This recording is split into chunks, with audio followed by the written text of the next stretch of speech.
اے چادر میں لپٹنے والے، اٹھو، اب خبردار کرنے لگو اور اپنے پروردگار کی بڑائی بیان کرو، اور اپنے کپڑے پاک رکھو اور شرک کی گندگی سے تو الگ ہی رہو، اور اس نیت سے احسان نہ کرو کہ اس سے زیادہ کے خواہاں ہو، اور اپنے پروردگار کی خاطر صبر کرتے رہو، پھر جب سور پھونکا جائے گا تو وہ دن مشکل کا دن ہوگا، یعنی کافروں پر آسان نہ ہوگا۔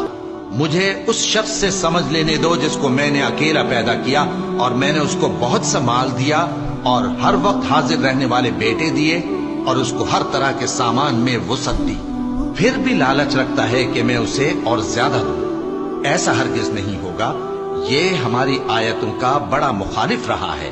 میں اسے ایک بڑی چڑھائی چڑھاؤں گا۔ اس نے غور و فکر کیا اور ایک بات ٹھہرا لی، یہ مارا جائے۔ اس نے کیسی تجویز کی